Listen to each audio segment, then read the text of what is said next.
नमस्कार दोस्तों, इस वीडियो में हम लोग बात करेंगे पॉलीकैप इंडिया के बारे में।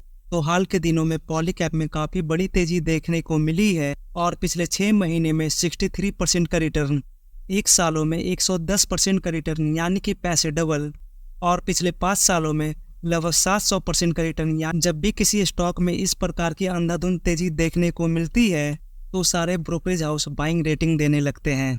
बहुत सारे ब्रोकरेज हाउस में से कुछ ब्रोकरेज हाउस ऐसे भी होते हैं जो सिर्फ बाइंग रेटिंग ही देते जाते हैं। वजह क्या है कुछ पता नहीं, लेकिन सिर्फ बाइंग रेटिंग देना है। तो इस टाइप के ब्रोकरेज हाउस मुझे पर्सनली ऑपरेटर की तरह लगते हैं। तो चलिए देखते हैं कि इतने हाई टारगेट के बीच में म्यूचुअल फंड कर क्या रहे हैं, और अगर आप लोग लॉन्ग टर्म इन्वेस्टर हो तो इस स्टॉक में अपॉर्चुनिटीज़ भी बन रही है। तो चलिए शुरुआत कंपनी की वैल्यूएशन से करते हैं। कंपनी का पिछले 5 सालों का एवरेज पीई वैल्यू 32.9 का है, और अगर करेंटली देखा जाए तो कंपनी का पीई वैल्यू 52.7 का है, जो कि कंपनी के मीडियन लाइन से काफ़ी ज़्यादा ऊपर है। तो इस हिसाब से स्टॉक काफ़ी ज़्यादा ओवर वैल्यूड हो चुकी है। और जैसा कि हम लोग ऑलरेडी जानते हैं, DII ओवर वैल्यूड स्टॉक में सेलिंग करते हैं। FII ने क्वार्टर ऑन क्वार्टर बेसिस पर अपने स्टेक को सेल किया है और DII ने खरीदा है, लेकिन ये डेटा जून मंथ तक का ही है। और अगर DII का मंथली डेटा देखें तो DII ने जुलाई के महीने में मैसिव सेलिंग की है। तो हो सकता है कि नियर टर्म में गिरावट देखने को मिले। प्रोमोटर्स होल्डिंग को देखें तो प्रोमोटर्स ने हर एक क्वार्टर में अपने स्टेक को सेल किया है। तो इतनी हाई वैल्यूएशन पे प्रोमोटर्स भी प्रॉफिट बुकिंग का मजा ले रहे हैं। ये तो हो गई शॉर्ट टर्म की बात, लेकिन स्टॉक इतना ज़्यादा भागने के बावजूद भी स्टॉक में अभी भी लॉन्ग टर्म की काफ़ी बड़ी अपॉर्चुनिटीज बन रही है। इसे समझने के लिए हम लोग पॉलीकैप का कंपैरिजन हैवेल्स के साथ करने वाले हैं। इन दोनों के व्यापार में थोड़ा डिफरेंस तो है, लेकिन दोनों सेम सेक्टर से ही बिलोंग करते हैं। पॉलीकैप का पीई 52 पर है और हैवेल्स का पीई 73 पर है। तो करेंटली हैवेल्स को ज़्यादा वैल्यूएशन मिल रही है। लेकिन अगर हम लोग कंपनी की सेल्स को देखें तो पॉलीकैप ने ईयर ऑन ईयर 42% का ग्रोथ दिखाया है और हैवेल्स ने 13.8% का ग्रोथ। पॉलीकैप का प्रॉफिट ग्रोथ 81.68 से बढ़ा है और हैवेल्स का मात्र 18% से।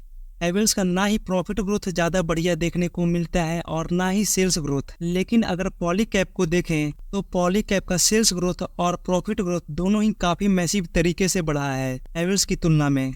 ओवरऑल कंक्लूजन ये है, इतनी छोटी ग्रोथ के साथ हैवेल्स को इतनी बड़ी वैल्यूएशन मिल सकती है, तो पॉलीकैप ने तो इससे भी काफ़ी ज़्यादा बड़ी ग्रोथ दिखाई है, तो इसकी वैल्यूएशन और भी ज़्यादा ऊपर होनी चाहिए। जब कंपनी का वैल्यूएशन ऊपर जाता है तो कंपनी अपने साथ अपने स्टॉक प्राइस को भी ऊपर ले जाता है। तो इसीलिए अगर लॉन्ग टर्म के नज़रिए से देखा जाए तो कंपनी का वैल्यूएशन आज भी कम देखने को मिल रहा है। चलिए कंपैरिजन को थोड़ा और डिटेल में ले जाते हैं। तो कोविड के बाद कंपनी का मार्जिन हर एक साल हैवेल्स से ज़्यादा बेहतर देखने को मिला है। तो पॉलीकैप जैसी एक छोटी कंपनी हैवेल्स से भी ज़्यादा अच्छा मार्जिन लेकर आ रही है। पिछले 5 सालों का पॉलीकैप का सेल्स ग्रोथ 16% है और 3 सालों का सेल्स ग्रोथ 17% है, और हैवेल्स में 5 सालों का ग्रोथ 16% है और 3 सालों का 21%। इस 3 साल के सेल्स ग्रोथ में हैवेल्स आगे है। लेकिन अगर पॉलीकैप की प्रॉफिट ग्रोथ की बात करें तो पिछले 5 सालों का प्रॉफिट ग्रोथ 28 का है और 3 सालों का 18 का है, लेकिन हैवेल्स में 10 और 13 है। CAGR ग्रोथ में भी पॉलीकैप आगे है, जहाँ पर 3 सालों का CAGR ग्रोथ पॉलीकैप का 77% है और 1 सालों का 108% है, और हैवेल्स में 27 और -1% है। ये सभी नंबर को देखकर ये क्लियर है कि हर एक एस्पेक्ट में पॉलीकैप हैवेल्स से आगे है, लेकिन इसके बावजूद भी कंपनी को वैल्यूएशन कम मिल रही है। तो पॉसिबिलिटी है कि आने वाले टाइम में कंपनी की वैल्यूएशन और भी बढ़ेगी। चलिए अब टेक्निकल्स की ओर बढ़ते हैं। जैसा कि मैंने अपने पुराने वीडियोज़ में बताया था कि 2850 का लेवल कंपनी के लिए एक काफ़ी स्ट्रॉन्ग रेजिस्टेंस का काम कर रही है। अगर कंपनी इस लेवल को तोड़ती है तो कंपनी में काफ़ी बड़ी रैली देखने को मिलेगी, और आज आप लोग देख सकते हो कि कंपनी में कितनी बड़ी रैली आई है। लेकिन अगर आप लोग इस कंपनी में इन्वेस्टमेंट का विचार कर रहे हो तो कंपनी का RSI 70 पर जा चुका है और मनी फ्लो इंडेक्स 78 पर जा चुका है, जो कि ओवरबाउट जोन पर है, और करेंटली कंपनी हर एक मूविंग एवरेज के ऊपर है। तो इस केस में शॉर्ट टर्म के लिए पैसे लगाने से थोड़ा बचना चाहिए। क्योंकि ना ही मूविंग एवरेज अलाउ कर रही है, ना ही RSI और ना ही मनी फ्लो इंडेक्स। कंपनी की डिमांड जोन की बात करें 4870 रुपये से लेकर 4550 तक है। अगर कंपनी में गिरावट होती है तो इस लेवल पर आकर स्टॉक प्राइस को अच्छी खासी सपोर्ट मिल सकती है, लेकिन इस बीच में 5000 का लेवल स्ट्रॉन्ग सपोर्ट का काम कर सकता है।